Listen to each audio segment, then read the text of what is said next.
Welcome to YR TV. నేను రంజిత్. తెలంగాణ రాష్ట్ర వ్యాప్తంగా జరుగుతున్న ప్రతి అంశంతో పాటు రాష్ట్ర రాజకీయాలలో జరిగే వాస్తవాలను తెలుసుకునే ప్రయత్నం చేద్దాం. రైట్, ఈరోజు తెలంగాణ రాష్ట్ర ప్రజలందరూ కూడా, యావత్తు తెలంగాణ ప్రాంత ప్రజలందరూ కూడా ఒకసారి ఆలోచించండి. ఈరోజు రాష్ట్ర రాజకీయాలకు సంబంధించి ప్రతి ఒక్కరూ చూస్తున్నారు. రాష్ట్ర పరిపాలన వ్యవస్థ ప్రతి ఒక్కరూ వీక్షిస్తున్నారు. మరి ఇందులో నిజమేంటి, అబద్ధమేంటి? ఎందుకు రాజకీయ నాయకులకు సంబంధించి వాళ్ళు చేస్తున్న విష ప్రచారాన్ని ఎందుకు ఇంతలా ప్రోత్సహిస్తుంది ప్రభుత్వం?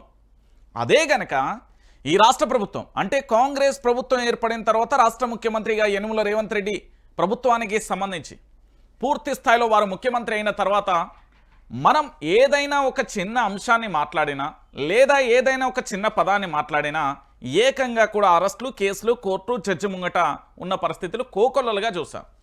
ఇది అందరికీ తెలిసిన విషయం. కానీ ఈరోజు తెలంగాణ రాష్ట్ర వ్యాప్తంగా పూర్తి స్థాయిలో కూడా కాంగ్రెస్ పార్టీకి ఒక న్యాయం ఉంది, టీఆర్ఎస్ పార్టీకి ఒక న్యాయం ఉంది, బీజేపీకి ఒక న్యాయం ఉంది, ఇతర పార్టీలకి ఇంకొక న్యాయం ఉంది. కానీ తెలంగాణలో ప్రశ్నించే గొంతుకలుగా ఉండే వారికి మాత్రం ఎక్కడా న్యాయం లేదు. తీవ్రమైన అన్యాయమే జరుగుతూ వచ్చింది. నేను చెప్పేది అక్షరాల సత్యం. ఎందుకంటే రాజకీయ నాయకుడిని టార్గెట్గా చేస్తూ వార్తలు చదివే కోణం ఒకటైతే, అదే రాజకీయ నాయకుడి మీద అసత్యాలు ప్రచారం చేస్తూ ఉన్నాయి లేని ఉన్నట్టుగా కల్పితాలు రాస్తే దాని మీద ఎక్కడా కేసులు లేవంట. ఎస్, ఇది ఎందుకు చెప్తున్నానంటే తెలంగాణ రాష్ట్ర వ్యాప్తంగా 6 అడుగుల బుల్లెట్ మాజీ మంత్రి తన్నీరు హరీష్ రావు మీద కాంగ్రెస్ పార్టీ సోషల్ మీడియా చేస్తున్న అరాచక వాదాన్ని ఒకసారి మీకు చెప్పే ప్రయత్నం చేస్తాం. ఎందుకంటే ఆ పేపర్లో వాస్తవాలు ఉన్నాయి, చెప్పేటి కూడా అభూత కల్పనలే. ఉన్నాయి లేనట్టు, లేని ఉన్నట్టుగా ఏదో రాత్రి కళలో మరి రేవంత్ రెడ్డికి వస్తాయో లేకపోతే మంత్రులకు వస్తాయో తెలియదు, కానీ వారి ఆదేశాల అనుసారంగా మాత్రం వీళ్ళు రాస్తారు. ఎందుకు ఈ విషయాన్ని చెప్తున్నానంటే తెలంగాణలో మొత్తం చర్చనీయాంశంగా మారిన విషయం ఇది. ఏంది అసలు హరీష్ రావు ఏంది? కొత్త పార్టీ పెట్టడం, బీజేపీలో చేరడమా, 2028లో బీఆర్ఎస్ కష్టమే, ఎర్రవల్లిలో ఫామ్ హౌస్లో క్షుద్ర పూజలు, ఇవన్నీ కూడా ఓ పత్రికలో రాసింది. పాలన చేత కాదు, సమాధానం చెప్పే దమ్ము లేదు. కానీ దుష్ప్రచారంలో నెంబర్ 1 కాంగ్రెస్. ఏది? Indian national Congress Telangana IT cell ద్వారా ఇలాంటి వికృత చేష్టలు దివాలాకోరు, దిగజారుడు రాజకీయాలకు నిదర్శనం. ఇలాంటి చిల్లర చేష్టలు మానుకోకపోతే చట్టపరమైన చర్యలకు ఉపక్రమిస్తామని హెచ్చరిస్తున్నాం. హరీష్ రావు చెప్పిన ముచ్చట ఏందట? హరీష్ రావుకు సంబంధించి కొత్త పార్టీలో పెడతాడా లేదా కొత్త పార్టీలో జాయిన్ అవుతాడా, బీజేపీలో చేరడమా అంటూ కూడా ఒక అంశం తెలంగాణ రాష్ట్ర వ్యాప్తంగా చర్చనీయాంశంగా మారింది. ఎవరు చేసిల్లు ఇది? కాంగ్రెస్ పార్టీకి సంబంధించిన ఐటీ సెల్ ఏదైతే ఉందో వాళ్ళు చెప్పిన పరిస్థితి కనబడుతుంది. గతంలో హరీష్ రావు ఏమన్నాడు, గతంలో హరీష్ రావు ఏం మాట్లాడినా ఒకసారి వినబెడతా. KCR follower of BRS party. KCR అంటే ఆయన ఒక చరిత్ర, ఆ పార్టీలో నిజాయితీ కలిగిన, క్రమశిక్ష కలిగిన ఒక కార్యకర్త. పార్టీ ఏం చెప్తే చేస్తాడు హరీష్ రావు. ఎప్పుడు ఉన్నట్టు ఇప్పుడు ఉన్నాను, ఎలాంటి తేడా ఉండదు. ఇవన్నీ లేనిపోని ఈ సోషల్ మీడియా సృష్టించేటువంటి దాన్ని ఎవరు పట్టించుకోవాల్సిన అవసరం లేదు. రైట్, ఇది హరీష్ రావు పూర్తి స్థాయిలో గతంలో చాలా సందర్భాలలో కూడా సమాధానం చెప్పిన పరిస్థితి. కానీ ఈరోజు మాజీ మంత్రి తన్నీరు హరీష్ రావును టార్గెట్ చేసి పూర్తి స్థాయిలో కూడా హరీష్ రావుకే ఏంది అంటే పూర్తిగా కూడా బీఆర్ఎస్ పార్టీలో ఏదో జరుగుతుంది. కవిత మరోసారి కేటీఆర్ దుబాయ్ వెళ్తున్నారా, ఇతర దేశాలకు వెళ్తున్నాడు. హరీష్ రావు కొత్త పార్టీ పెడుతున్నారా, భారతీయ జనతా పార్టీలో జాయిన్ అవుతున్నారా, ఫామ్ హౌస్కే పరిమితమైన కేసీఆర్ ఇక పాలన చేయలేనంటూ ఇలాంటి టైటిల్ పెట్టి పూర్తి స్థాయిలో ఏంది అంటే రుబురో లెక్క రుబ్బుతున్నారు. ఎందుకు ఇదన్నీ చేస్తున్నాడో మరి మా రాష్ట్ర ముఖ్యమంత్రి యనుమల రేవంత్ రెడ్డి గారికే చెప్పాలి. ఎందుకంటే మీ కాంగ్రెస్ పార్టీ నుండి ఈ విషయం కక్కుతున్నది కాబట్టి, మీ పార్టీ నుండి ఈ విషయం చిమ్ముతున్నది కాబట్టి మరి దీనికి సమాధానం ఎవరు చెప్తారయ్యా ముఖ్యమంత్రి గారు? ఎందుకంటే మీ పార్టీకి సంబంధించిన లీగల్స్ ఏది ఐటీ సెల్కు సంబంధించి పూర్తి స్థాయిలో ఇష్టం వచ్చినట్టుగా మాజీ మంత్రి తన్నీరు హరీష్ రావు మీద ఇలా ఫేక్ ప్రచారం చేస్తున్న పరిస్థితి కనబడుతుంది. నేను చాలా సందర్భాలలో హరీష్ రావును అడిగే ప్రయత్నం చేసిన, చాలా సందర్భాలలో వివిధ ఛానళ్లలో ఇంటర్వ్యూలు చూస్తాం, చాలా సందర్భాలలో సభా వేదికల మీద హరీష్ రావు మాట్లాడిన ప్రతి మాట కూడా మనం విన్నాం. ఏమని చెప్పిండు? కేసీఆర్ ఫాలోవర్ను, కార్యకర్తను బై కేసీఆర్ ఏ చెప్తే గదే చేస్తా, నేను క్రియాశీలకమైన కార్యకర్తను అంటూ పదే చెప్పుకుంటూ వచ్చిన పరిస్థితి కనబడింది. అయితే తెలంగాణలో పూర్తి స్థాయిలో దీనికి ఈ అంశం ఇక్కడితో కాదు, చాలా సందర్భాలలో చాలా కోణాలలో కూడా మనం చూద్దాం. ఒకసారి చూసిన తర్వాత దాన్ని పూర్తి స్థాయిలో నేను వివరిస్తా. ఎందుకంటే ఈరోజు తన్నీరు హరీష్ రావుకు సంబంధించి పూర్తి స్థాయిలో ఆ ఎపిసోడ్ ఏంది, నిజానికి కాంగ్రెస్ పార్టీ ఐటీ సెల్ చేస్తున్న ఆ విష ప్రచారానికి సంబంధించి పూర్తి స్థాయిలో కూడా వైఆర్ టీవీ రంజిత్ సమాధానం చెప్తాడు. కొద్దిసేపు ఇది చూద్దాం. మాయదారి కాంగ్రెస్ మోసకారి వేషాలకు అడ్డు అదుపు లేకుండా పోతున్నది. బీఆర్ఎస్ ను రాజకీయ రణక్షేత్రంలో ఎదుర్కోలేని కాంగ్రెస్ పార్టీ దగాకోరు ఎత్తుగడలకు దిగుతున్నది. సోషల్ మీడియాను అడ్డం పెట్టుకుని వికృత క్రీడలకు పాల్పడుతున్నది. బీఆర్ఎస్ ను ప్రజాక్షేత్రంలో రాజకీయంగా నేరుగా ఎదుర్కొనే దమ్ము ధైర్యం లేక కాంగ్రెస్ పార్టీ వదంతులను వ్యాప్తి చేయడం అనే వంచన శిల్పానికి దిగుతున్నది. అధికారంలోకి రావడం కోసం ఎన్నికల ముందు ప్రజలను నమ్మించేందుకు ఎటువంటి కుయుక్తులు పన్నిందో కాంగ్రెస్ పార్టీ అంతకు వేరేట్లు ఇప్పుడు కుతంత్రాలకు దిగుతున్నది. ఇందులో భాగంగా బీఆర్ఎస్ ను బలహీనపరిచేందుకు, ప్రజలలో అయోమయం సృష్టించేందుకు కాంగ్రెస్ పన్నాగం వేస్తుంది. చెయ్యని కుట్ర లేదు. తాజాగా అది మాజీ మంత్రి, క్రమశిక్షణ కలిగిన బీఆర్ఎస్ సైనికుడు, సీనియర్ నేత అయిన హరీష్ రావుపై సోషల్ మీడియాలో కథనాలు వజ్జి వారిస్తున్నది. హరీష్ రావు అసంతృప్తిలో ఉన్నట్టుగా, వేరే పార్టీలోకి వెళ్తున్నట్టుగా ఇష్టానుసారంగా కూడా వార్తలు రాస్తున్న పరిస్థితి కనబడుతుంది. అసలు ఏం జరిగింది అనేది ఒకసారి ఇక్కడ చూద్దాం. ఆలోచనలు ఏవో చేస్తున్నట్టుగా కల్పిత కథలను ఈ పేపర్ క్లిప్పింగ్ రూపంలో ప్రజల్లోకి పంపింది. దీనిపై బీఆర్ఎస్ శ్రేణులలో, కార్యకర్తలలో తీవ్ర ఆగ్రహ జ్వాలలు వ్యక్తమవుతున్నాయి. ఇటీవల బీఆర్ఎస్ పట్ల ప్రజలలో అనూహ్యమైన ఆదరణ కనిపిస్తుంది. ఎక్కడ చూసినా ప్రజలు కేసీఆర్ని తలుచుకుంటూ మళ్ళీ ఆయన వస్తేనే తెలంగాణ బాగుపడుతుందన్న అభిప్రాయం కూడా వ్యక్తం చేస్తున్నారు.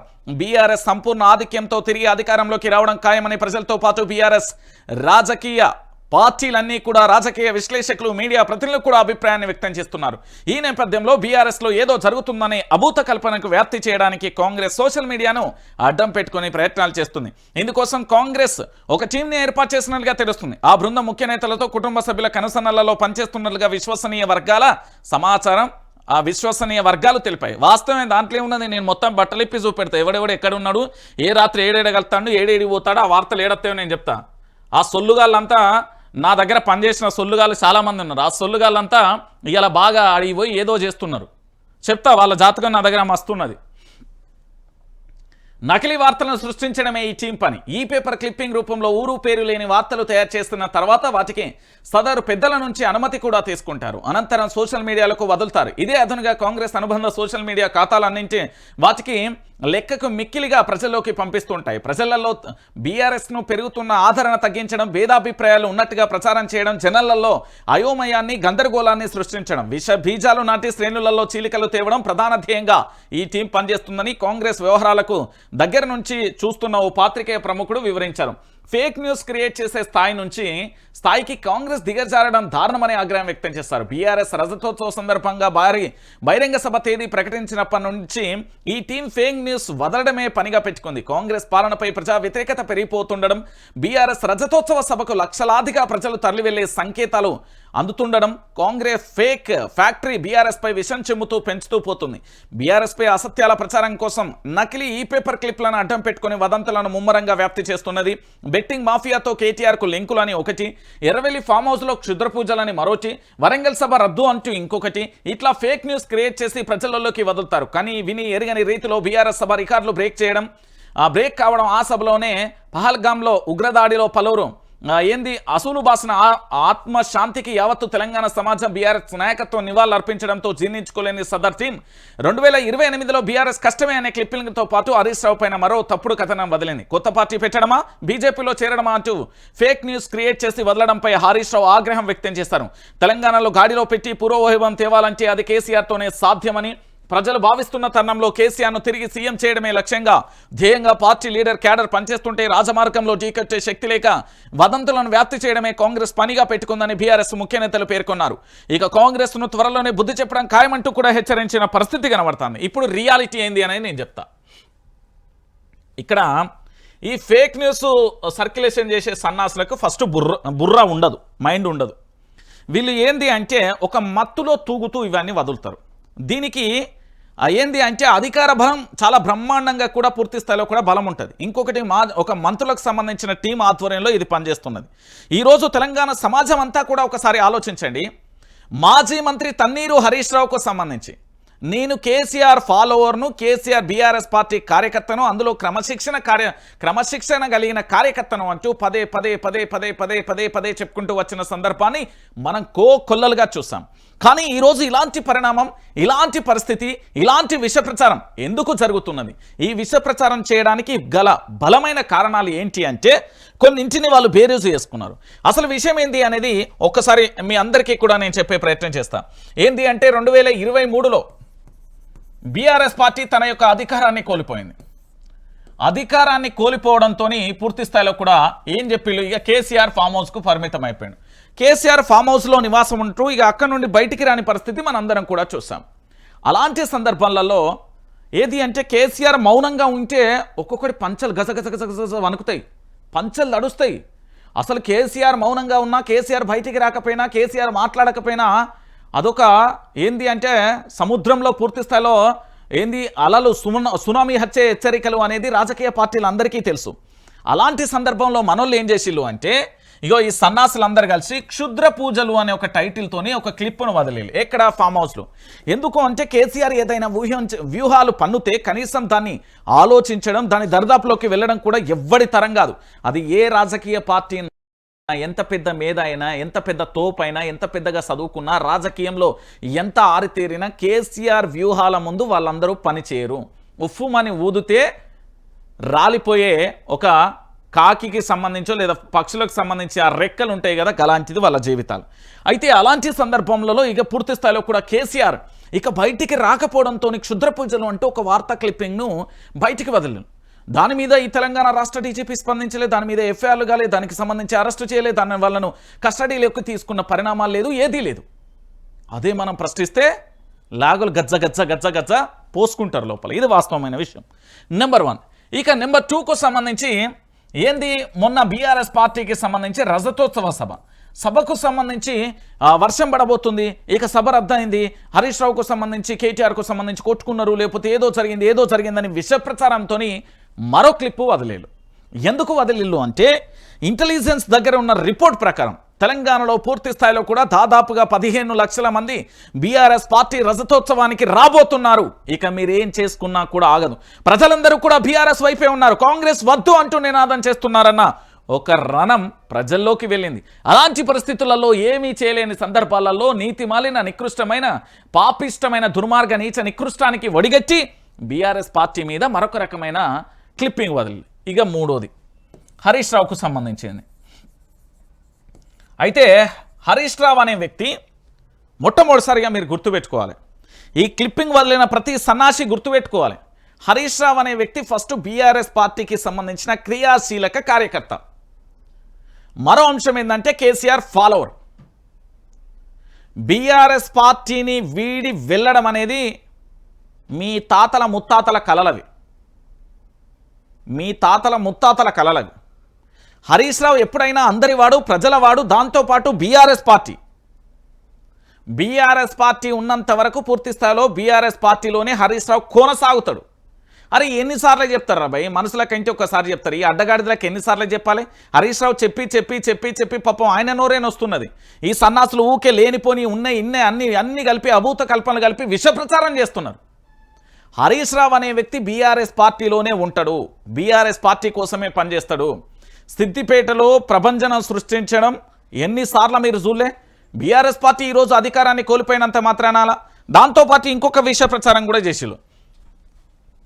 ఏంది అంటే రజతోత్సవ సభ ఉన్నది కదా, ఈ రజతోత్సవ సభలో హరీష్ రావుకి ఇంపార్టెంట్ ఇవ్వలేదు అనేది మళ్ళీ క్లిప్ వచ్చింది. విషయం ఏంటి అంటే నేను చెప్తా వినండి. బీఆర్ఎస్ పార్టీకి సంబంధించిన రజతోత్సవ సభ ఏర్పాట్లన్నీ కూడా బీఆర్ఎస్ వర్కింగ్ ప్రెసిడెంట్ కేటీఆర్కు కేసీఆర్ అప్పగించారు. ఎందుకు? బీఆర్ఎస్ పార్టీ వర్కింగ్ ప్రెసిడెంట్గా ఉన్నప్పుడు తన యొక్క సమర్థత ఏంది, దానికి సంబంధించి పూర్తి స్థాయిలో కూడా పార్టీని భవిష్యత్తులో ఎలా ముందుకు తీసుకెళ్లాలి, వర్కింగ్ ప్రెసిడెంట్గా తన బాధ్యతలు అప్పగిస్తే దానిని ఉమ్మడి వరంగల్ జిల్లాకు సంబంధించిన పోచంపల్లి శ్రీనివాసరెడ్డి, పెద్ది సుదర్శన్ రెడ్డి, దాస్యం వినయభాస్కర్, వడదల సతీష్ బాబుకు సంబంధించి అప్పచెప్పారు. వాళ్ళు దాన్ని బ్రహ్మాండంగా ప్రజల్లోకి తీసుకెళ్లి అద్భుతంగా తీర్చిదిద్ది అద్భుతంగా సక్సెస్ చేసిళ్ళు. సో ఏం జరిగింది, బీఆర్ఎస్ వర్కింగ్ ప్రెసిడెంట్ హోదాలో హరీష్ రావు ఫోటో అక్కడ లేదు, ఎవరిది ఉన్నది? కేటీఆర్ ఉన్నది, కేసీఆర్ ఉన్నది అనేది నినాదం. విషయం ఏంటంటే సభా ప్రాంగణం మొత్తం కూడా మీరు ఎక్కడికి వెళ్ళినా హరీష్ రావు ఫోటో ఫ్లెక్సీలలో చాలా స్పష్టంగా కనబడుతుంది. వీళ్ళ రూపాలు పెద్దగా వేయచ్చేమో కానీ హరీష్ రావు ఫోటో స్పష్టంగా కనబడుతుంది, ఇది తెలిసిన విషయం.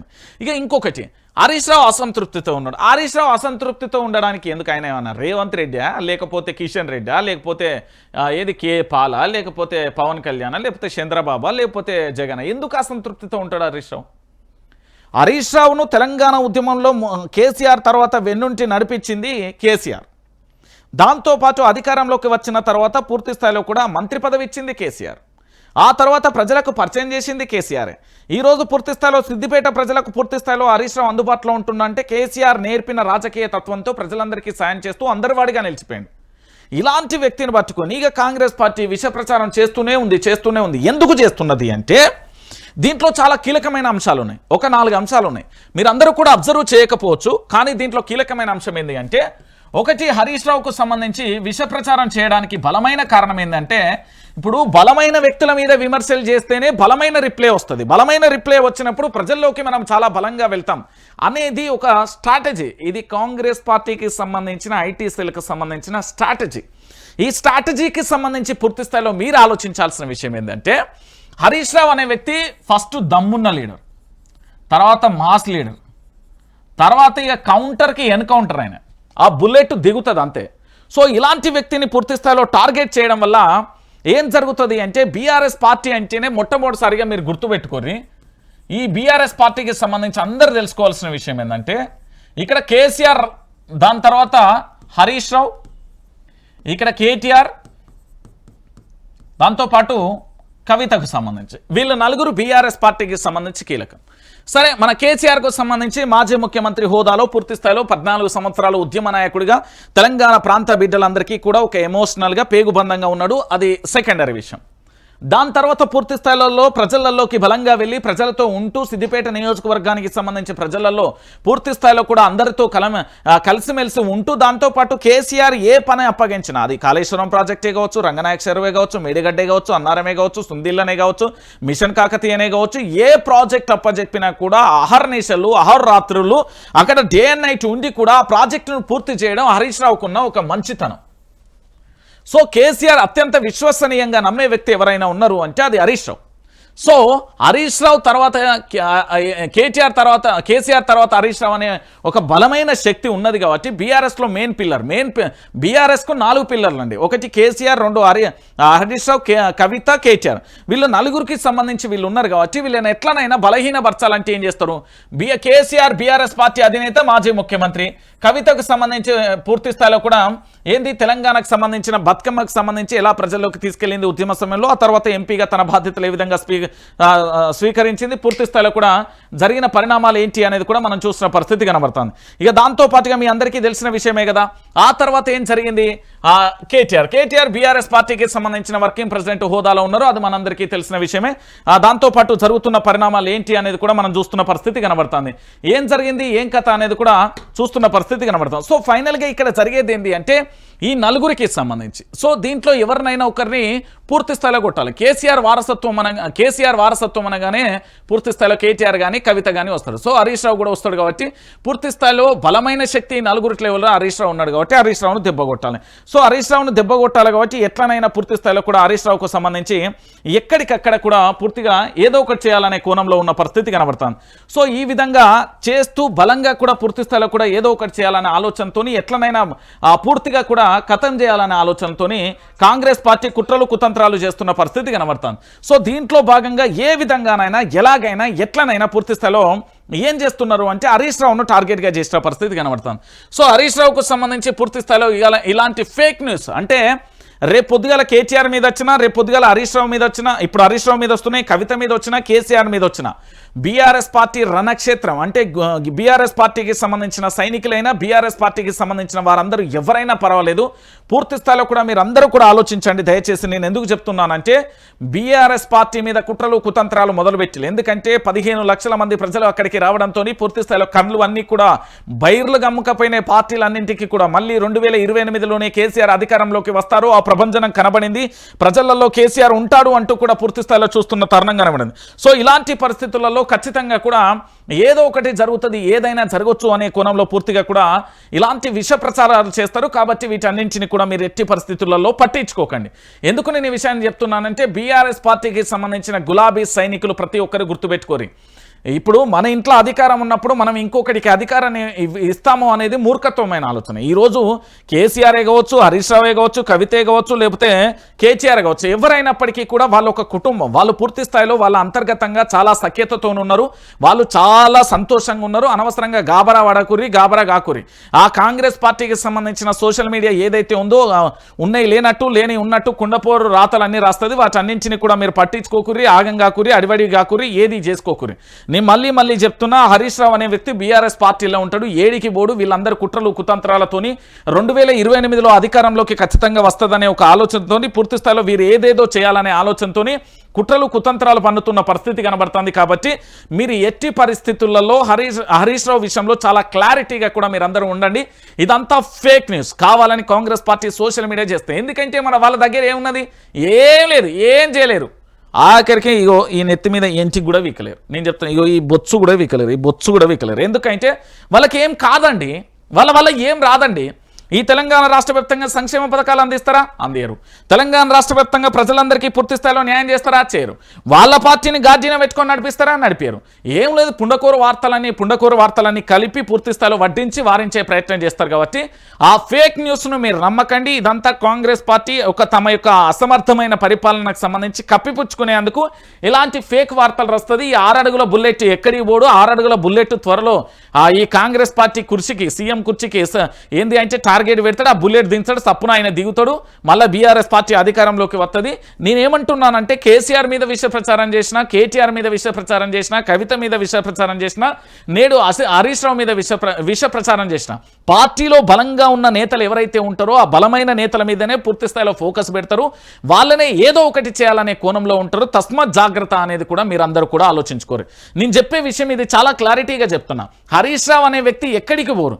ఇక్కడ నెంబర్ 1 లేదు, నెంబర్ 2 లేదు, నెంబర్ 3 లేదు. బీఆర్ఎస్ అంటే అల్టిమేట్గా కేసీఆర్ అంటే బీఆర్ఎస్ గంతే. వీళ్ళందరూ కూడా క్రమశిక్షణ కలిగిన కార్యక్రమం. బీఆర్ఎస్ పార్టీకి సైనికులు ఎట్లను, గట్లనే హరీష్ రావు, గట్లనే కేటీఆర్, గట్లనే కవిత. అల్టిమేట్గా మీరు అందరూ గుర్తుపెట్టుకోవాల్సింది ఏంటంటే, కేసీఆర్ సారథ్యంలోనే బీఆర్ఎస్ పార్టీ ఉంటుంది. కేసీఆర్ సారథ్యంలోనే బీఆర్ఎస్ పార్టీ పనిచేస్తే తప్ప మరొక ఆలోచన లేదు, మరొక కోణం లేదనే విషయాన్ని కూడా మీరు అందరూ ఆలోచించాలి. దయచేసి నేను మళ్ళీ చెప్తున్నా, ఇవన్నీ ఫేక్స్ న్యూస్లను నమ్మి గందరగోళ పడి గాబర పడి ఏదో అవుతుంది, అయ్యయ్యో ఏమో అయిపోయింది, ఏదో అవుతుందనే ఆలోచనలో పోకుర్రి. వీళ్ళందరూ కావాలని హరీష్ రావును టార్గెట్ చేసి, ఇది ఈ రోజు కథ కాదు, చాలా రోజులుగా నడుస్తున్నది. పూర్తి స్థాయిలో కూడా చాలా రకాలుగా విష ప్రచారాలు జరుగుతున్నాయి. హరీష్ రావు అనే వ్యక్తి బీఆర్ఎస్ పార్టీలో ఉంటాడు, బీఆర్ఎస్ పార్టీ కోసం పనిచేస్తారు. ఈ తెలంగాణ ప్రాంత ప్రజల కోసం పూర్తి స్థాయిలో తను క్రమశిక్షణ కలిగిన కార్యకర్త, బీఆర్ఎస్ పార్టీ సైనికుడుగా, దాంతోపాటు తెలంగాణ ప్రాంత ప్రజల ఆశాజ్యోతి అంటే ఆకాంక్షలు, వాళ్ళ యొక్క లక్ష్యాలను నెరవేర్చడానికి పనిచేసే ఒక నిస్వార్థమైన కార్యకర్త అని చెప్పుకోవచ్చు. ఈ వెకిలి చేష్టలు, వెకిలి కథలన్నీ పూర్తి స్థాయిలో మరి వీటి మీద ఏమైనా కేసులు పెడతారా అంటే పెట్టరు. ఇప్పుడు నేను కూడా గట్లనే ఒక 2 పేపర్ల మీద పెట్టి, గతంలో ఏది అది ఉన్నాయి కదా కేసులు మస్తున్నాయి. గతానికి సంబంధించి ఏది ఏబిఎన్ రాధాకృష్ణ గారు వారి ఛానళ్లలో, వారి పేపర్లలో రాసినాయి, దాంతోపాటు ఇతరత్ర రాసినాయి, రేవంత్ రెడ్డి మీద ఆరోపణలు వచ్చినాయి. అవన్నీ తీసుకుంటూ పోతే మస్తు వెళ్తాయి. నేను చెప్తున్నా కదా, 1 కాదు 2 కాదు, వందలాదిగా ఉన్నాయి. అవన్నీ వెళ్తాయి. నేను చెప్తున్నా కదా, మరి వాడి సంగతి ఏందో ఒకసారి వాళ్ళే చెప్తే బాగుంటుంది అనేది నేను ఆలోచిస్తున్న పరిస్థితి. ఇక దాంతోపాటుగా ఇక హరీష్ రావు టార్గెట్గా పెట్టుకున్నారు. సో అదంతా ఫేక్ అనే విషయాన్ని మీరు అందరూ కూడా గుర్తుపెట్టుకోరు. ఇక దాంతోపాటుగా ఇంకొక అంశం ఏంది, ఓ అన్నా, రేవంత్ ప్రభుత్వంలో ఏం నడుస్తుంది? పేదోడికి ఒక న్యాయం, బలిసినోడికి ఒక న్యాయం. ఇది నిజం. బలిసినోడు అంటే ఆర్థికంగా బలిసినోడికి ఒక న్యాయం, పేదోడి కంటే తినడానికి తిండి లేనోడికి ఒక న్యాయం. ఎస్, ఇది తెలంగాణలో జరుగుతున్న వాస్తవ దృశ్య రూపం. ఎవరు అవునన్నా, ఎవరు కాదన్నా, ఎవరు ఏమన్నా, ఇది సత్యరూపం. నేను చెప్పేది అక్షరాల నిజం. ఎందుకు చెప్తున్నానో తెలుసా? నిజంగా చెప్తున్నా. ఏం జరుగుతుందో ఒకసారి చూడు. పేదోళ్ళ ఇండ్లు డమాల్, పెద్దోళ్లకు సలాం, జీ హుజూర్ అంటున్నారు. ఎవరు, ఎక్కడ, ఏంది? ఇది పెద్దోళ్ళది వదిలేయి, పేదోళ్ళది కూల్చేయి. ఇక్కడ మళ్ళొకసారి వీళ్ళకి జూమ్ చేసి చూపెట్టి, తెలంగాణ ప్రాంత ప్రజలారా ఈ 2 ఫోటోలను ఒకసారి చూడండి. ఇది బలిసినోడిది, ఇది పేదోడిది. ఇది డబ్బున్నోడిది, ఇది పేదోళ్ళది. ఇది రాజకీయ అండదండున్నోడి, ఇది తమ రెక్కల కష్టం మీద బతికే పేదోళ్ళది. చూడురి, ఈ 2 ఫోటోలకు తేడా చూడురి. పేదోళ్ళ ఇండ్లు మొత్తం కూల్చేస్తారు, పెద్దోళ్లకు మాత్రం సలాం చేస్తారు. ఇది ఎక్కడ జరిగింది ఒకసారి చూడండి. ఈ ఫోటో చూడండి. ఇది రాజేంద్ర నగర్ నియోజకవర్గంలోని కొత్వాల్గూడ పరిధిలోని భూమి.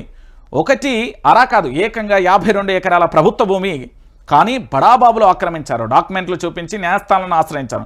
కోర్టులో కేసు ఉండగానే భూములు చేతులు మారాయి. కోట్లాది రూపాయల లావాదేవీలు జరిగాయి. ఫంక్షన్ హాలు, ఇతరత్ర నిర్మాణాలు వెలిశాయి. ఈ నేపథ్యంలో రంగారెడ్డి జిల్లా కోర్టు 52 ఎకరాల భూమి ప్రభుత్వందేనని, ప్రైవేటు వ్యక్తులది కాదని నేరుడు డిసెంబర్లో తీర్పు చెప్పింది. ఆ వెంటనే కేసును గెలిచాం, భూమిని కాపాడుకునేందుకు చర్యలు తీసుకోండి అంటూ ప్రభుత్వ న్యాయవాది రెవెన్యూ అధికారులకు లేఖ రాశారు. అనంతరం నెల క్రితం కోర్టు తీర్పు కాపీని అధికారులకు సేకరించింది. కానీ ఆ భూమి వంక అధికారులు కన్నెత్తి కూడా చూసిన దాఖలాలు. కేవలం ఒక బోర్డు మాత్రమే ఉంది. అది కూడా నిర్మాణదారులకు ఇబ్బంది కలగకుండా ఓ పక్కన పాతేసి చేతులు దులుపుకున్నారు. ఆ భూమిని స్వాధీనం చేసుకోరా అని నమస్తే తెలంగాణ ప్రశ్నిస్తే ప్రతి ఒక్క అధికారి చెప్పే సమాధానం ఒకటి, ఉన్నతాధికారిని అడగండి. ఈ ఫోటోలో ఒక చిన్న ఇల్లు కూడా అదే నియోజకవర్గంలో వత్తినాగులపల్లి 132 సర్వే నెంబర్లో భూమి. ఓ నిరుపేద కుటుంబం మోసపోయి కొనుగోలు చేసిన 60 చదరపు గజాల స్థలంలో నిర్మించుకున్న రేకుల షెడ్. కానీ పెద్దల ఆక్రమణలపై చర్యలు తీసుకునే అధికారులు చిన్న గదిని మాత్రం కూల్చేసి నిరుపేదలకు నిల్వ లేకుండా చేస్తారు. ఈ పేదల కొంపలపైకి బుల్డోజర్లు పోవడం ఏంటి? ఆ పెద్దోళ్లకు కనీసం నోటీసులు ఇవ్వడానికి అధికారులకు చేతులు రాకపోవడం ఏంటి అనేది ప్రధానమైన అంశం. ఇక దీని గురించి చెప్పాలి, శానుంటది కథ. ఓ కొడుకు, సామాన్యులపైన సర్కారు ప్రతాపం, పెద్దోళ్ల జోలికి వెళ్లేందుకు జంకుతున్న ప్రభుత్వం, అధికార యంత్రాంగం. కొత్వాల్గూడలో 52 ఎకరాల ప్రభుత్వ భూమిని నిర్ధారించిన కోర్టు తీర్పు కాపీని అందినా కూడా 250 కోట్ల భూమిని స్వాధీనానికి సర్కారు వెనకంజ. ప్రైవేట్ వ్యక్తులకు ఇబ్బంది లేకుండా కేవలం బోర్డు ఏర్పాటుతో సరి అంచు కూడా చూస్తున్న పరిస్థితి కనబడుతుంది. రాజేంద్రనగర్ నియోజకవర్గ పరిధిలోని వత్తినాగులపల్లి సర్వే నెంబర్ 132 ప్రభుత్వ భూమిలో దశాబ్దాల క్రితం నిరుపేదలకు ఒక్కొక్కరికి 60 గజాల మేర పట్టాలు ఇచ్చారు. అది పోను మిగిలిన భూమిపై కొంతమంది రాజకీయ నాయకులు కన్నేసారు. ఎంతో కొంత ఇస్తే ఇల్లు కట్టుకునేందుకు సహకరిస్తామంటే ఓ నిరుపేద కుటుంబం సొంత నీడ దొరుకుతుందన్న ఆశతోని కూలి పని చేయగా వచ్చిన సొమ్ముతోని కొంత మిగిల్చుకొని బంగారం అమ్మి 60 గజాలలో ఒక చిన్న గదిని నిర్మించుకొని జీవిస్తున్నారు. రాజకీయ నాయకులు విక్రయించి డబ్బులు తీసుకున్నప్పుడు కానీ, ఆ చిన్న గది నిర్మాణం జరుగుతున్నప్పుడు కానీ అధికారులు ఎవరు కూడా అక్కడ కన్నెత్తి కూడా చూడలే. కానీ పూర్తి స్థాయిలో ప్రభుత్వ పెద్దలు చెరువులు ప్రభుత్వ భూములు అంటూ వచ్చిన పరిస్థితి కనబడుతుంది. ఇక మా ముఖ్యమంత్రి యనుమల రేవంత్ రెడ్డి గారు, హైడ్రా కమిషనర్ రంగనాథ్ గారు ఏమైంది సార్? దీని సంగతి ఏంది సార్? ఏమైంది సారు? ఇక సంగతి ఏంది? ఏం జరుగుతుంది ఇడా? తెర వెనుక హైడ్రా అనేది పేద ప్రజల కోసం వచ్చింది. పేద ప్రజల కోసం జరుగుతున్న హైడ్రా ఇది ముఖ్యంగా మన హైదరాబాద్కు సంబంధించి చెరువుల రక్షణ కోసం, ప్రభుత్వ భూములను కాపాడడం కోసం. తెర వెనక అరే గవన్ ఏమని ఏంబ్రా కథ అవన్నీ లేపేశారు. పైనుండి ఆదేశాలని అవి ముట్టుకోకుర్రు, రే మన ఉద్యోగాలు పోతాయి. ఇది కథ. నిజంగా అధికారి అనే వ్యక్తి అధికారిలా పనిచేస్తే బాగానే ఉండు. ఇది నేను చెప్పిన మాట కాదు. మా కాంగ్రెస్ ఎమ్మెల్యే అనిరుద్ రెడ్డి చెప్పిన మాట ఇది. నేను చెప్పిన మాట కాదు. బక్కజేడ్సన్ ఉంటాడు కాంగ్రెస్ పార్టీలో ఉండే, ఇప్పటికీ బహిష్కరించినా కూడా ఆయన కాంగ్రెస్ వాదే అనుకోండి. ఆయన పూర్తి స్థాయిలో కూడా ఆయన చాలా సందర్భాలలో కంప్లైంట్ చేసిండు. ఆయన కంప్లైంట్ చేసిన దానికి ఆయనకి ఏమైనా ఉన్నదా? ఆయన ఇంటి మూడు చుట్టూ పోలీసు వాళ్ళు తిరుగుడు తప్ప ఏ లేదాడ. ఇదొకటి. ఇక చూడుర్రి, హైడ్రా ఇంటి పూలాభిషేకాలు పాలాభిషేకాలు అన్నీ చేస్తారు కదా. పేదోళ్ళు ఇల్లు కూల్చేసి బలిసినోడు ఇంటి జోలికి పోవడానికి గజ వణుకుతుంది. ఇది నేను చెప్పిన మాట కాదు.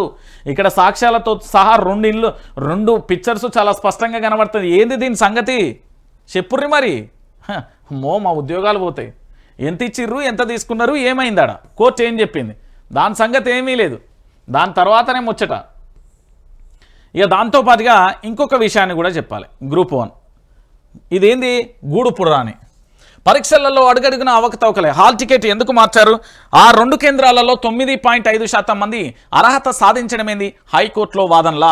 గ్రూప్ 1 మెయిన్స్ పరీక్షా పత్రాల మూల్యాంకనంలో అవకతవకలు జరిగాయంటే హైకోర్టులో దాఖలైన 4 పిటిషన్లపై జస్టిస్ రాజేశ్వరరావు గురువారం విచారణ కొనసాగించారు. పిటిషన్ల తరపున సీనియర్ న్యాయవాది రచనారెడ్డి వాదనలు వినిపిస్తూ గ్రూప్ 1 మెయిన్స్ పరీక్ష నిర్వహణ లోపభూయిష్టంగా జరిగిందని, ఎంపిక చేసిన కొందరు అభ్యర్థులలో పథకం ప్రకారం 2 కేంద్రాలలో పరీక్షలు రాయించారని పేర్కొన్నారు. ఆ 2 కేంద్రాలలో పరీక్ష రాసిన 563 మంది అభ్యర్థులలో ఏకంగా 10% మందికి అర్హత సాధించారని తెలిపారు. హైదరాబాద్ కోటి మహిళా కాలేజీలోని 18వ పరీక్షా కేంద్రంలో 5.41% మంది అదే కళాశాలలో 19వ పరీక్షా కేంద్రంలో 4.12% మంది అర్హత సాధించడం దిగ్భ్రాంతి కలిగిస్తుందని అన్నారు. ఒకవేళ పరీక్షా కేంద్రంలో 4% పైగా అభ్యర్థులు అదే మహిళలు అర్హత సాధించడం గర్వకారణమని టీజీపీఎస్సీ చెప్తుందని ఆమె గుర్తు చేస్తూ ఇతర మహిళా కాలేజీలలోని కేంద్రాలలో పరీక్ష రాసిన అభ్యర్థులు పెద్దగా అర్హత సాధించకపోవడం, దాదాపు 40 ఇతర పరీక్షా కేంద్రాలలో ఒక్క అభ్యర్థి కూడా అర్హత సాధించకపోవడంపై టీజీపీఎస్సీ ఏం చెప్తుందంటూ కూడా హైకోర్టు అడిగింది. ఇక మీ అందరికీ తెలియని కథ ఏంది,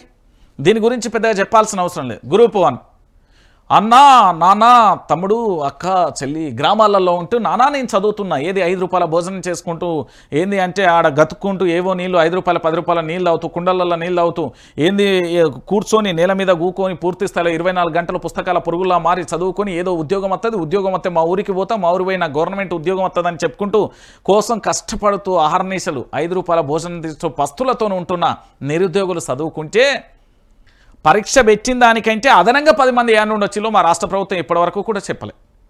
దాంతోపాటు ఒకే సెంటర్లో అర్హత రావడం అనేది చరిత్రలో సునామీది. నేను చెప్తున్నా కదా, నారాయణ లేకపోతే శ్రీ చైతన్య అంటారు కదా, అవన్నీ 1, 2 అంత బోగస్ ముచ్చట్లది.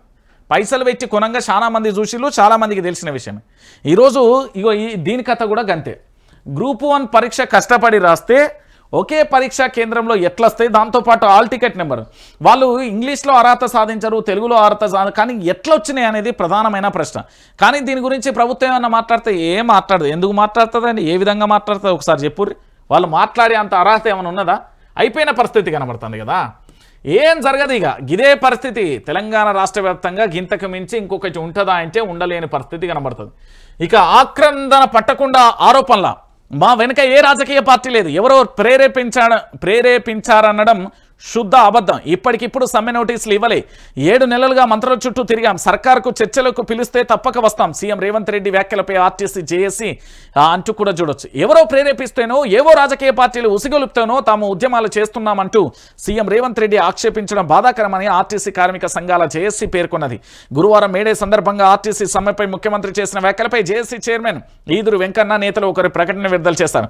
మా వెనక ఎవరూ లేరు, మేము కేవలం ఆర్టీసీ కార్మికుల ఆక్రందనలు చూసి నిత్యం వారు అనుభవిస్తున్న ఇబ్బందులను చూసి డిపోలలో అధికారుల వేధింపులు, అధిక పని భారాలు మోయలేక అనారోగ్యాలతో చనిపోతున్న కార్మికులను చూసి అన్ని సమస్యల పరిష్కారం కోసం సమ్మె నోటీసులు ఇచ్చామని ముఖ్యమంత్రికి స్పష్టత ఇచ్చారు అంటూ కూడా చూస్తున్న పరిస్థితి కనబడుతుంది. ఏంది, ఆర్టీసీని ప్రభుత్వ పరం చేయాలి, ఆర్టీసీని ప్రభుత్వంలో విలీనం చేయాలి. ఇది కేసీఆర్ గారి డిమాండ్. అప్పుడున్న మన గవర్నర్ తమిళసై సౌందర్యరాజన్ పాపం ఏడున్నారో తెలంగాణకు రాగానే ఇక్కడ ఏదో విచక్షణ అధికారులు ఉన్నట్టు, ఇక్కడ అన్ని అధికారులు ఉన్నాయి అన్నట్టుగా అన్నిటికీ అడ్డుపడ్డది. ఇగో అప్పుడు పనిచేసిన సౌందర్య రాజన్ గారు చూడుర్రి, ఇగో ఇలా పాపం ఊరికే పోదు, పాపం వీళ్ళ కష్టార్జితం అడ్డుపడ్డారు కదా. ఈరోజు అదేవిధంగా రేవంత్ రెడ్డి అధికారంలోకి వచ్చిన తర్వాత ఇదే ఆర్టీసీ కార్మికులకు సంబంధించి కనీసం వాళ్ళకి న్యాయం చేయమంటే చేయకపోగా వాళ్ళకు పూర్తి స్థాయిలో నరకం చూపెడుతున్నారండి. వీళ్ళు సమ్మె చేస్తా అంటే మీ వెనుక రాజకీయ పార్టీ, వాళ్ళకేం రాజకీయాలతో సంబంధమే?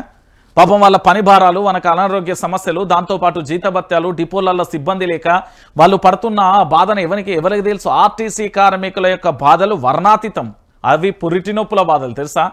మన ఇట్లా ఈ ఆరోపణలు చేస్తుండే కదా, మా ముఖ్యమంత్రిని ఒకరోజు పోయి ఆర్టీసీ బస్సు దూలమన్నాడు తెలుస్తుంది, మా ముఖ్యమంత్రిని ఒకరోజు పోయి ఏది కండక్టర్గా విధులు నిర్వహించమన్నాడు తెలుస్తుంది, ఆ డిపోలలో ఒకరోజు పనిచేస్తే తెలుస్తుంది ఏంది అంటే ఆ బాధ ఏంది, ఆ కట్టం ఏంది, ఆ కష్టం ఏంది అనేది తెలుస్తుంది.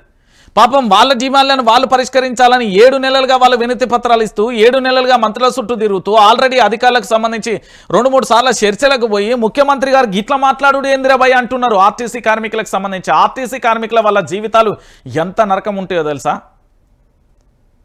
అరే ఆర్టీసీ బస్సు పోతా ఉంటే మధ్యలో అయినా కడుపు గడగడ అన్నా, గుడుగుడు అన్నా, లేకపోతే ఏదన్నా అయినా హెల్త్ బాగాలైపోయినా వామిటింగ్ ఏదన్నా జరిగితే ఆ బస్ ఆప్తాలు ఉండేటోళ్ళు ఊరుకుంటారా అండి? నాకు అర్థం కాదు. నాకు టైం లేట్ అవుతుంది, ఆఫీస్ లేట్ అవుతుంది, అది లేట్ అవుతుంది, ఇది లేట్ అవుతుంది అని చెప్తారు. మరి ఈరోజు వాళ్ళు పడుతున్న వాళ్ళకు ఎంత నరకం అనుభవించాలి సార్? మీరే ఆలోచించండి. తెలంగాణ ప్రాంత ప్రజలారా మీరే ఆలోచించాలి. వాళ్ళ నరక వేదన ఎవరికి చెప్పుకోవాలి? వాళ్ళ కష్టాలను తీర్చమని చెప్తారు ముఖ్యమంత్రి గారు, అంతే. దాని ఏమున్నది? వాళ్ళని విలువుర్రి, మాట్లాడుర్రి, ఏందో వాళ్ళ డిమాండ్లు ఏందో అడుగుర్రి, అవి ఎంత మేరకు అయితే ఎంత మేరకు చేయలేకపోతారు, తర్వాత ఏం చేయగలుగుతారు, ఎంత మేరకు సాధ్యమవుతుంది, ఏమవుతుందో చెప్పు, అయిపోయా. దీనికి ఏదో పగోని చెత్తాలు ఆర్టీసీ కార్మికులు అంటే పగోళ్ళు అయిపోతారు. ఇప్పటికే ఎలక్ట్రిక్ బస్సులు వచ్చినాయి, వాళ్ళకి సంబంధించి డ్రైవర్ క్లీనర్ తప్ప మొత్తం వాళ్ళే అయిపోతారు. ఆ కథ ఏందో డిపోలకు ఆగమాగం ఉన్నదని ఇప్పటికే వాళ్ళ ఆర్తనాదాలు చెత్తాలు. రేపు దాన్ని ఏమైనా ప్రైవేటీకరణ చేసే ఆలోచనలు ఉన్నదని వాళ్ళ భయభ్రాంతులు ఉన్నది. వాళ్ళ డౌట్ లేదో వాళ్ళకి చెప్పుర్రి, వాళ్ళకి రావాల్సిన ఏదో ఈ అయిపోతుంది. దానికి ఆర్టీసీ కార్మికుల అది ఓ యో యో యో అని ఏంది ఆర్టీసీ కార్మికులకు సంబంధించి వాళ్ళ ఆర్తనాదాలు, వాళ్ళని ఎందుకు అట్లా ఎత్తుర్రా? ఇక దాంతోపాటు మా ముఖ్యమంత్రి రాష్ట్ర ఆర్థిక పరిస్థితి బాగోలేదు. అవునవును, రాష్ట్ర ఆర్థిక పరిస్థితి బాగోలేదు, కానీ మీ ఆర్థిక పరిస్థితి బాగానే ఉన్నది. ముఖ్యమంత్రిది బాగానే ఉంది, మంత్రులది బాగానే ఉన్నది, ఎమ్మెల్యేలది బాగానే ఉన్నది, ఎమ్మెల్సీల బాగానే. ఒకప్పుడు ఒక మినిస్టర్ అండి, నేను నిన్న ఏది అంటే ఒక అతను నాకు వినబెచ్చిండు, నేను అంటే అతను ఆడియో ఇయ్యనన్నాడు కాబట్టి చెప్తున్నా. ప్రతి ఒక్కరు పోతే అన్న ఇప్పుడే వచ్చినావే, తమ్ముడు ఇప్పుడే వచ్చినావే, అరే అన్న రండే కూర్చోండి కూర్చోండి, అన్న రావే తమ్ముడు కూర్చో కూర్చో అనేది. ఇవాళ వాడు ఎవర్రా బాయ్, వాడు ఎందుకు వచ్చిండు, ఎవర్రా వాడు, ఎందుకు వచ్చిండు, ఏం పని లేదట్నా వాడు వీడు. ఓ ఆ మంత్రి గారి మాటలు ఇవి, మొత్తం అహంకారంతో బాడీ మొత్తం ఇట్లా చెలరేగిపోతుంది. అన్న రావే బాంచన్ రావే కూర్చోవే, అన్న రావే అనేటోళ్ళు. ఇప్పుడు వాడు వీడు ఆ పదమీకెళ్ళి దిగుతలేదు, ఆ పదమీకెళ్ళి దిగుతలేరండి. అరే అనుకున్నా, ఇగో గిట్లుంటుంది అధికారం రాగానే. అంతకుముందు నేను సేవాగుణం కలిగిన వ్యక్తిని, తెలంగాణలో నాకు మించిన సేవలు ఎవరు చేయరు, నేను మంచి పేరున్న వ్యక్తిని, అంతకు మించి ఎవరు లేని పరిస్థితి, ఇగో గిట్లుంటుంది. కానీ ఇప్పుడు రాష్ట్ర ఆర్థిక పరిస్థితి బాగాలేదు, ఓకే, కానీ మీ ఆర్థిక పరిస్థితి బాగానే ఉన్నది. 3 పువ్వులు 6 కాయలు, అది అందరికీ తెలుసు. మీ ఆర్థిక పరిస్థితి ఎంత అద్భుతంగా ఉన్నది అనేది తెలంగాణ ప్రాంత ప్రజలకు ఏ ఒక్క డైపర్ వేసిన పిల్లగాని నుండి పండు ముసలవాడకనే చెప్తారు. రోజువారీ ఖర్చులకు నెలసారి అప్పులు చేస్తున్నాం, చెప్పుకోవడానికి నాకేమీ నామోషి లేదు.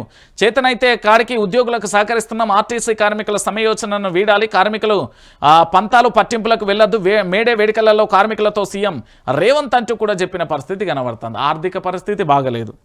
మరి ఆర్థిక పరిస్థితి బాగలేనప్పుడు దానికి ప్రత్యామ్నాయ ఉపయోగాలు ఉంటాయి కదా. మరి అలాంటి ఆర్థిక పరిస్థితి బాగలేదని ఇప్పుడు చెప్తున్నాను.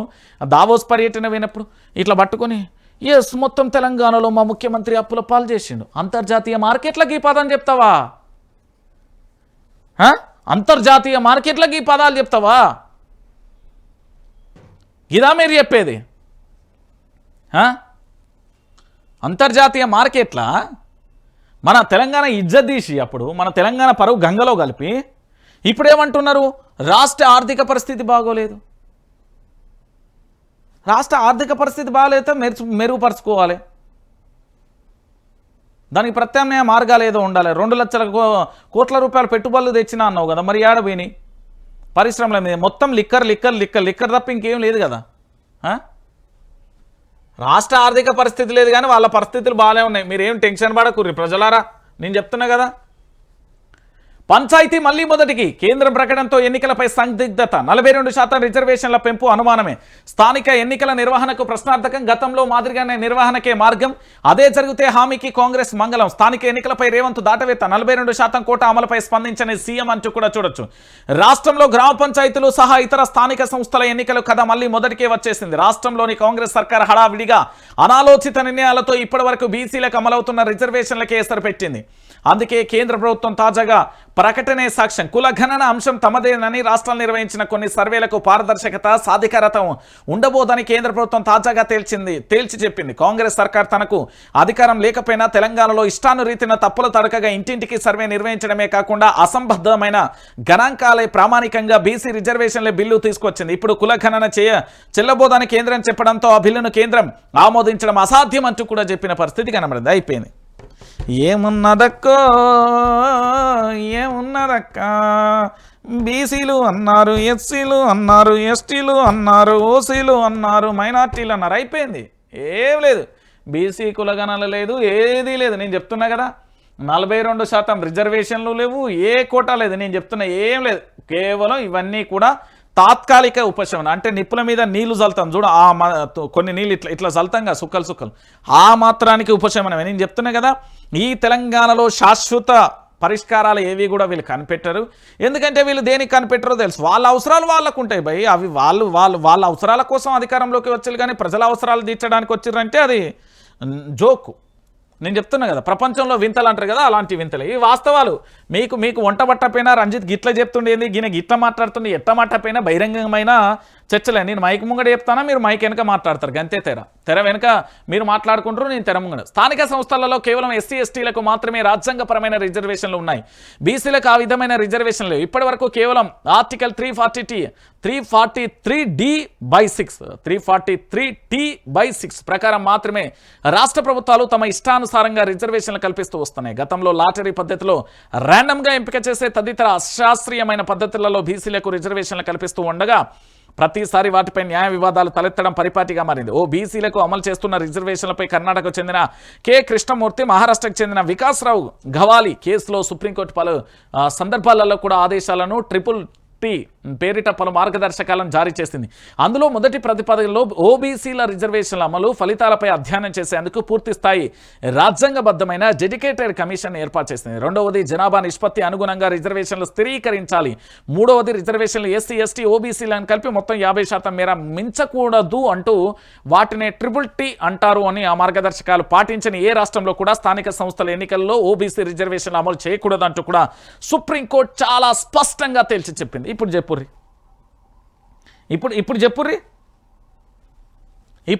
ఏనుండతాయండి 50% దాటకూడదు అని చెప్పింది. ఎట్లా చెప్పింది? పూర్తి స్థాయిలో ఎస్సీ ఎస్టీ ఓబీసీ మొత్తం 3 ఎస్సీ ఎస్టీ ఓబీసీ 3 కలిపితే కూడా 50% దాటద్దు అని చెప్పింది. మరి 3 కలిపితే మనకి 72-73% పోతున్నాయి. మరి ఏనుండి అవుతుందండి? ఇది రియాలిటీ అన్న. మీ తెర ముంగట చాలా మంది కపట నాటకాలు కపట బోధనలు చేస్తున్నారు. ఈ రాజకీయాలలో ఎట్లున్నారంటే పాపం వ్యభిచారం చేసేటోళ్ళైనా వాళ్ళ పుట్టకుట్టి కోసమో వాళ్ళ కుటుంబాల కోసం చేస్తారు. కానీ ఇక్కడ రాజకీయ వ్యభిచారం నడుస్తున్నది కదా. ఓడేమో బీసీ నినాదం అంటాడు, ఓ సన్నాసి ఎస్సీ, ఓలు ఎస్టీ, ఓలు బీసీ మైనార్టీ, ఓలు ఓసీ, ఇట్లా రకరకాలుగా ఆ పేరు పెట్టుకొని మాత్రమే బాగుపడతారు. కొన్ని మాత్రమే సక్సెస్ అయ్యారు. వర్గీకరణ విషయంలో మందకృష్ణ మాదిగానే సక్సెస్ అయింది. పాపం అది నిరంతర చాలా సంవత్సరాల పోరాటం అనుకోండి. కొందరే సక్సెస్ అవుతారు, కొందరు మంచోళ్ళు ఉన్నారు, అందరూ అనట్లే. కొందరు మంచోళ్ళు ఉన్నారు, కొందరు బద్మాషిగాళ్ళు కూడా ఉన్నారు, దాంట్లో ఎలాంటి డౌట్ లేదు. ఇక చూసుకోరు, ఎస్సీ ఎస్టీ బీసీ కలిపితే 3 కలిపితే ట్రిపుల్-టీ అంటారు దీన్ని. ఈ 3 కలిపితేనే 50% రిజర్వేషన్లు దాటద్దు. మరి ఈరోజు 50% రిజర్వేషన్లకు సంబంధించి దాటుతుంది కదా. మరి దీని సంగతి ఏంది? ఏమన్నా ఉండతాయి బీసీ రిజర్వేషన్లు 42%? ఇక నాకు చెప్పుర్రి, మీరు నాకు అర్థమవుతలేదు. 42% కోటా మీద మీరు అంటున్నారు కదా, ఎక్కడి నుండి వస్తాయి చెప్పురు? అంటే ఎస్సీ ఎస్టీలను తీసేద్దామా? ట్రిపుల్-టీ అంటే సుప్రీంకోర్టు ఈ భారతదేశ అత్యున్నతమైన న్యాయస్థానమే ఇచ్చింది కదా ట్రిపుల్-టీ అని. ఎస్సీ ఎస్టీ బీసీలకు కలిపితే 50% రిజర్వేషన్లు దాటద్దు అని చెప్పింది. మరి మీరు ఏమన్నా ఉండదిస్తారు? అంటే ఈ రాజకీయ నాయకులు ఓం భీం భీం బిష్ అంటారా? లేకపోతే అదేంది వాడు ఉండేగా సీనుగాడు, వాడు అఘోరి సీనుగాడు, అఘోరి అని పేరు పెట్టుకున్నాడు వాడు, ఓం భీం భీం బిష్ అన్నట్టుగా ఏమన్నా చేస్తారా? చెప్పురు. మరి తెలంగాణ ప్రాంత బిడ్డలని ఎప్పటికీ మోసం చేస్తాడే. ఈ మోసాల కింద పాపం వీళ్ళు ఎప్పుడు బయటకు వస్తారో అనిపిస్తుంది అంతే. ఇది వాస్తవం, ఇది రియాలిటీ అండి నేను చెప్తున్న విషయం. రైట్. ఇక దాంతోపాటుగా మరొక అంశం, సామాజిక తెలంగాణ సాధించుకోలేకపోయాం. ఎకరం భూమి ఉన్న వాళ్ళకి ఏడాదికి 10,000 రైతు బంధు, 10 ఎకరాలు ఉన్న వారికి 1,00,000, భూమి లేని వారికి 1 పైసా ఇవ్వలేకపోయినాం. రాష్ట్రంలో అసమానతలు తొలగిపోవాలంటే మరో ఉద్యమం రావాలి. మేడ వేడుకలలో బీఆర్ఎస్ ఎమ్మెల్సీ కల్వకుంట్ల కవిత అంటూ కూడా చూడొచ్చు. భౌగోళిక తెలంగాణ తెచ్చుకున్నామని సకల జనులకు సబ్బండ వర్గాలకు న్యాయం జరిగే విధంగా సామాజిక తెలంగాణ సాధించుకోలేకపోయామని ఎమ్మెల్సీ కవిత అన్నారు. ఈ సాధన దిశగా మన అడుగులు ఉండాలంటూ కార్మికులకు ప్రజలకు పిలుపునిచ్చారు. బంజారాహిల్స్లోని ఆమె నివాసంలో గురువారం నిర్వహించిన మేడ వేడుకలలో మాట్లాడారు. మేడే స్ఫూర్తితో సమాజ నిర్మాణం జరిగే దిశగా పోరాడాలన్నారు. తెలంగాణలో ఎకరం భూమి ఉన్న వారికి రైతు బంధు కింద 10,000 ఇచ్చామని, 10 ఎకరాల ఉన్న వారికి 1,00,000 ఇచ్చామని, కానీ ఎలాంటి భూమి లేని వారికి పైసలు ఇవ్వలేకపోయామని, రేపటి ప్రభుత్వంలో భూమి ఉన్నా లేకున్నా కార్మికులైనా చిరు ఉద్యోగులైనా ప్రభుత్వం ఆదుకోవాలనేది అదే తన కళ అని వివరించారు. ఆ దిశగా ప్రయాణం జరగాలని కూడా కోరారు. దేశంలోని ప్రతి ఒక్కరూ కార్మికులేనని అభిప్రాయం వ్యక్తం చేశారు. కార్మికుల హక్కులను కాలరాసే కార్పొరేట్ శక్తులకు కోసం 4 కోర్సుకు సంబంధించి ప్రభుత్వాలు పనిచేయకూడదు అంటూ కూడా చెప్పారు. ఇక్కడ విషయం ఏంటి అంటే ఎమ్మెల్సీ కవితకు సంబంధించి పూర్తి స్థాయిలో కూడా నిన్న వారి నివాసంలో సమావేశం ఏర్పాటు చేసిన తర్వాత పూర్తి స్థాయిలో కూడా తెలంగాణలో పూర్తిగా కూడా ప్రతి ఒక్కరూ అభివృద్ధి చెందాలండి. ఈరోజు ఈయన ఎస్సీ నా బిడ్డ, అరే ఎస్టీ నా బిడ్డ, అరే బీసీ నా బిడ్డ, అరే ఓసీ నా బిడ్డ, అరే మైనార్టీ నా బీసీ, ఇట్లా కాదు. ప్రతి కుటుంబానికి సంబంధించి ఆర్థిక ఎదుగుదల ఎప్పుడైతే జరుగుతుందో, ఆ కుటుంబంలో ఎప్పుడైతే సంపద సృష్టి సాధ్యమవుతుందో, ఎప్పుడైతే ఎప్పుడైతే పేద బడుగు బలహీన వర్గాలకు సంబంధించి ప్రభుత్వ సంక్షేమ పథకాలు సకాలంలో అధికారులకు సంబంధించి నేరుగా అందుతాయో, ప్రభుత్వం నుండి నేరుగా ఏ విధంగానైతే అందుతాయో, ఏ విధంగానైతే బడుగు బలహీన వర్గాలకు సంబంధించి అంటే తినడానికి తిండి లేక, ఉండడానికి ఇల్లు లేక, కట్టడానికి బట్ట లేక, చేయడానికి ఉద్యోగం లేకుండా ఎవరైతే ఉంటారో వాళ్ళకి సంబంధించి పూర్తి స్థాయిలో కూడా ఎప్పుడైతే ఉంటారో వాళ్ళ ఆర్థిక వృద్ధి జరిగితే అప్పుడు మనకు అద్భుతంగా ఉంటుంది. అప్పటిదాకా గంతే, ఎక్కడ వేసిన గొంగడికి అక్కడనే ఉంటుంది. కాబట్టి ఇక్కడ ఎమ్మెల్సీ కవిత ఏమన్నదంటే గదే ముచ్చట చెప్పింది. పూర్తి స్థాయిలో కూడా తెలంగాణ రాష్ట్ర వ్యాప్తంగా ప్రతి ఒక్కరు కూడా అందరూ ఆర్థికంగా ఎదగాలి, ఎదుగుతూనే బాగుంటుంది, ఆ ఎదుగుదల జరగాలి, ఉన్నోడు లేడు అనేది అసమానత పోవద్దు. ఇప్పటికీ కార్పొరేట్ శక్తులలో మనం బంద్ అయిపోయినా, మీకు తెలియదు కదా కార్పొరేట్ శక్తులలో ఎట్లా బంద్ అయిపోయినా. ఈ రోజు నువ్వు ఉద్యోగం చేస్తున్నావు కదా, నీ దగ్గర క్రెడిట్ కార్డు ఉన్నది కదా, అది కట్టాలి కదా, కట్టకపోతే కార్పొరేట్ శక్తులే కదా అవి ఇచ్చేది. దాంతోపాటు ఈఎంఐలు ఉన్నాయి కదా, దాంతోపాటు బజాజ్ కార్డులు అంటూ నువ్వు లోన్లు తెచ్చుకొని సగం డౌన్ పేమెంట్ కట్టి తెచ్చుకుంటావు. మనందరం కూడా ఈ భారతదేశంలో ప్రతి ఒక్కరు కూడా కార్పొరేట్ శక్తులలో బందీ ఉన్నారు. ఎవరైతే ఈఎంఐలు క్రెడిట్ కార్డులు ఏ లొల్లి లేకుంటుంటారో వాళ్ళే ప్రశాంతంగా ఉన్నట్టు, వాళ్ళు బందీలుగా లేనట్టు, వాళ్ళు విముక్తులు, బానిస సంఖ్యల నుంచి విముక్తి అయినట్టు. ఈ విముక్తులు అన్నీ పోవాలంటూ కూడా ఏంది అంటే కార్పొరేట్ శక్తులలో మనం ఎట్లా బందీ అయిపోయినాం అని చెప్పడానికి. ఇక తెలుసు కదా, ఎండాకాలం వచ్చిందంటే మామిడికాయ రుచులు మనం తినాల్సిందే. ఇంటికాడ ఉంటేనేమో మామిడికాయ చెట్టు మీద తింటాం, పుల్లగా ఉంటే లేకపోతే తీయ ఉంటే అది సెకండరీ. కానీ పట్నంలో పైన నిగనిగలాడతాయి, ఇక చూడడానికి కలకల కలకల కలకల కలలా ఆడతాయి. ఎట్లా అంటే ఇందులో కార్బైడ్ కలుపుతారండి. ఎందుకంటే నాకు చిన్నతనం నుండి వీటికి మామిడి తోటలకు సంబంధించి చూస్తూ వస్తున్నావు కాబట్టి నేను పెరిగిన వాటి నాకు తెలుసు, చెప్తాను నేను. పైన నిగనిగా లోపల విషం. రంగు చూసి మామిడి పళ్ళు కొంటే మోసపోయినట్టే. పక్వానికి రాకముందుకే తెంపి కార్బైట్ ఇతర కెమికల్స్తో ఏది మాగబెడుతున్న వ్యాపారం. మార్కెట్లోకి మేలో రావాల్సిన పనులు మార్చిలోనే అందుబాటులోకి. తీయగా రసాలు ఊరించాల్సినవి కాస్త సప్పసప్పగా రుచి పచ్చిగా ఉండట్లేదు. ఇలాంటి పనులు తింటే ఆరోగ్యంపై తీవ్రమైన ప్రభావం పడుతుందని డాక్టర్లు హెచ్చరిస్తున్నారు. పండ్లల్లో తేడాలను గుర్తించడం ఎలా? సహజంగా పండిన మామిడి పండ్లు పసుపు లేదా ఆకుపచ్చ రంగులో కలిగి లోపట పండు మొత్తం పక్వానికి వచ్చి ఉంటుంది. పండును ఒత్తితే కొద్దిగా మెత్తగా ఉంటుంది. ఎక్కువ రోజులు నిల్వ ఉన్న త్వరగా పాడైపోదు. సహజంగా మగ్గిన పండ్ల వాసన కొద్ది దూరం వరకు వస్తుంది. కాల్షియం కార్బోహైడ్రేట్ ఏది ఇథిలిన్ రైపనర్స్ వాడిన పండ్లకు మామిడి పండ్లకు వచ్చే వాసన రాదు. మొత్తం పండ్లు అట్రాక్టివ్గా లేత పసుపు రంగంలో ఉంటుంది. పైగా మాగినట్లు కనిపించిన లోపల అపరిపక్వత రుచి పుల్లగా ఉంటుంది. పండు తొక్క మడతలు లేకుండా ఉండి గట్టిగా ఉంటుంది. ఈ పండ్లు త్వరగా కూడా పాడైపోతాయి అంటూ కూడా చెప్పిన పరిస్థితి.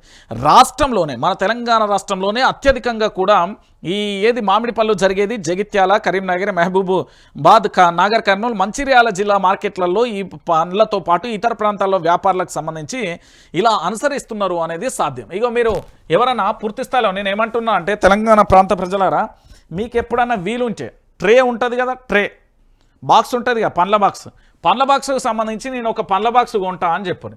ఆ పండ్ల బాక్స్ దగ్గర పోతే ఇగో గింత అంత ఉంటుంది. ఏంది అంటే మన ఏంది అంటే చక్కెర ప్యాకెట్ అంత మన కామన్గా పెద్ద పెద్ద హోటళ్ళలో పోతే ఏంది చక్కెర ప్యాకెట్లు ఇస్తారు కదా కాఫీలలో టీలలో కలుపుకోవడానికి, గంతే ప్యాకెట్ ఉంటుంది.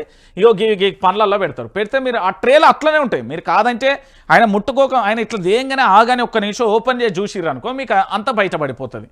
ఈ బూటుపురాని అంత బయటపడి ఇవి తిన్నారనుకో ఎన్ని రోగాలు వస్తాయో మీరు లెక్క పెట్టుకోవాలి. ఇవి తింటే ఎన్ని రోగాలు వస్తాయని లెక్క పెట్టుకోవాలి. లిస్టు ఏ దవాఖాన పోవాలని లెక్క పెట్టుకోవాలి.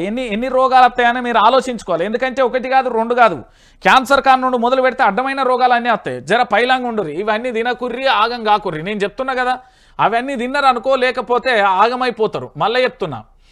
దాంతోపాటు ఇగో సెక్రటరియట్ డాక్టర్ బాబాసాహెబ్ అంబేద్కర్ పేరు పెట్టిల్లండి. కానీ ఇక్కడికి మా ముఖ్యమంత్రి రాడు, మా మంత్రులు రారు, ఏం రాదు.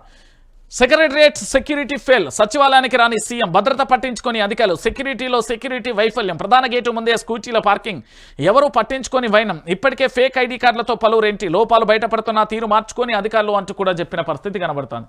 ఇది సెక్రటరియట్. అంతకుముందు ముఖ్యమంత్రి గారు సెక్రటరియట్కి అత్తలేరు, ప్రజాభవన్లోనే ఉంటుర్రు, ప్రగతి భవన్లోనే ఉంటుర్రు అని మా ముఖ్యమంత్రి యనుమల రేవంత్ రెడ్డి గారు అప్పుడు మా ఆయన మైకు పట్టుకుంటే మొదటి రాగం అదే, చివరి రాగం అదే. మరి ఇవాళ ఏమైందన్న ముఖ్యమంత్రి యనుమల రేవంత్ అన్న ఎందుకు పోతలేవే? ఆడికి ఏమైంది? ఏమన్నా దయ్యాలు ఉన్నాయా? ఏమున్నాయి ఆడ? ఎందుకు పోతలేవు? ప్రజా పాలనకు సంబంధించి పూర్తి స్థాయిలో ఈ రాష్ట్రంలో 4 కోట్ల మంది ప్రజల కళలను నెరవేర్చే ఆలయం అన్నా, అది దేవాలయంతో సమానమన్నా, అక్కడికి ఎందుకు పరిపాలన చేస్తలేవన్నా, అడిగి పోవడానికి ఎందుకు భయం అవుతుందన్నా, అడిగి పోవడానికి ఎందుకు నొప్పి అవుతుందన్నా, అడిగి పోవడానికి ఏం కట్టం వచ్చిందన్నా చెప్పరా? అదే సీఎం పీఠం పోతుందన్నా, సీఎం కుర్చీ పోతుందా అని. ఇప్పటికే మీ భద్రతా వైఫల్యం, నీ అధికార వైఫల్యం ఎంత దారుణంగా బయటపడ్డదంటే కనీసం అక్కడ ఫేక్ ఐడీలతోని లోపలికి వెళ్తే కూడా పట్టించుకొని దౌర్భాగ్యమైన సెక్యూరిటీ ఉంది. అదే మేము పోతే అయ్యో AK-47 గన్నులు వెచ్చినట్టు వెట్టి చూస్తారు. ఇక వీళ్ళని కళ్ళతోనే ఎట్లా అంటే కళ్ళతోనే పూర్తి స్థాయిలో ఇక ఏంది అంటే ఉగ్రవాదాన్ని కాల్చేసి AK-47 లెక్క పెడితే చూస్తారు. మరి ఇక్కడ ఫేక్ ఐడీలతోని ఫేక్ కథలతో పోతా అంటే కూడా ఎవరు పోని పరిస్థితి కనబడుతుంది. ఇంతకంటే దారుణమైన పరిస్థితి ఇంకేముంటుందండి. ఇక దీంతో పాటుగా ఇంకొక అంశాన్ని కూడా మీరు చూడాలి. ఇక్కడ సెక్యూరిటీ వైఫల్యం ఒకటైతే భద్రత పట్టించుకోరు, ప్రధాన గేటు ముంగట పార్కింగ్లు పెడతారు, ఫేక్ అయితే. మా ముఖ్యమంత్రి వస్తే అన్ని తీర్ల బందోబస్తు ఉంటుంది, కానీ మా ముఖ్యమంత్రి రాడు కదా. మా ముఖ్యమంత్రి రాడు. ముఖ్యమంత్రి సెక్రటరియట్కు రాని ముఖ్యమంత్రి ఎవరన్నా ఉన్నారు అంటే మా రెండో ముఖ్యమంత్రి యనమల రేవంత్ రెడ్డి. కొత్త దాంట్లో కూడా రాడు ఆయన.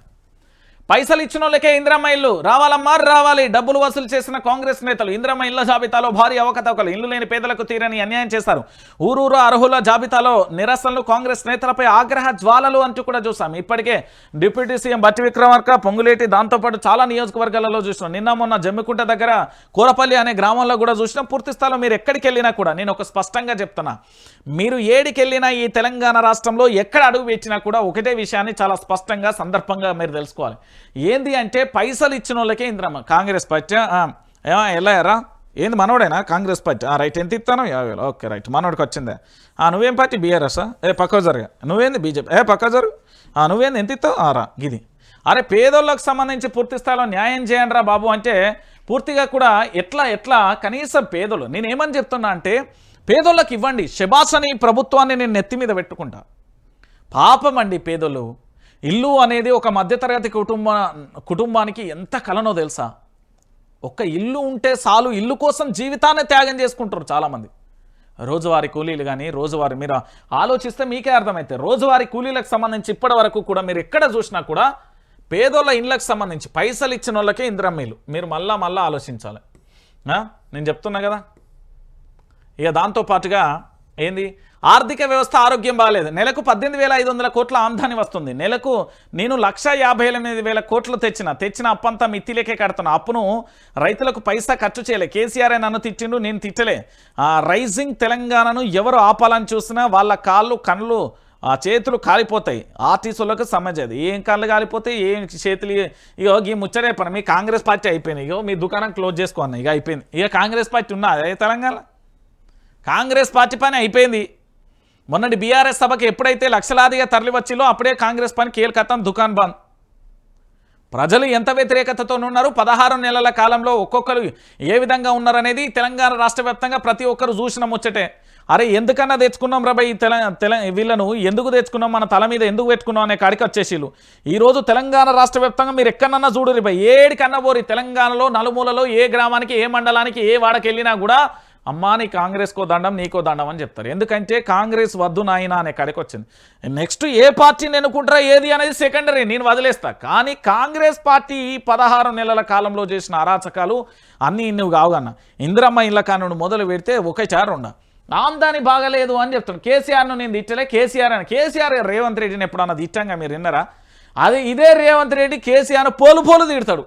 కానీ కేసీఆర్ ఒక రాజకీయ పూర్తి స్థాయిలో కూడా నిజంగా చెప్తున్నా రాజకీయాన్ని రాజకీయం లెక్క చూస్తాడు వ్యక్తిత్వం. కేసీఆర్ విషయంలో 2 విషయాలు. కేసీఆర్ దిల్దార్ మనిషి, నేను చాలా స్పష్టంగా చెప్తున్నా. కేసీఆర్ చుట్టూ ఉండే ఆ బూట్ పురాణి ఆ భజన బ్యాచ్ నాకు సంబంధం లేదు, కానీ కేసీఆర్ అనే వ్యక్తి మాత్రం దిల్దార్ మనిషి. అందుకే తెలంగాణ వచ్చింది. అలాంటి వాడు ఉన్నాడు కాబట్టి. నేను మళ్ళీ చెప్తున్నా కదా రేవంత్ అన్న అయిపోయిందని. ఇక మీ గురించి చదివి వేస్తూ అనవసరంగా నోరు దానిగా మీ పని అయిపోయింది. కానీ ఇక మీరు పెట్టిపేడ చదువుకొని సిద్ధంగా ఉండి అయిపోయింది. ఇంకా ఆల్రెడీ 2 సంవత్సరాలే ఉన్నది. ఇక 2 సంవత్సరాలలో ఏమవుతుందని చూడ. ఇగో గీడ వైఆర్టీవీ కనబడుతుంది కదా, తెలంగాణలో వైఆర్టీవీ తెలుగు న్యూస్ ఛానల్కు సంబంధించి ప్రతి ఒక్కరు గీడ సబ్స్క్రైబ్ చేసుకోర్రి. లైకులు చేయాలన్న, లైకులు చేయాలి. ప్రతి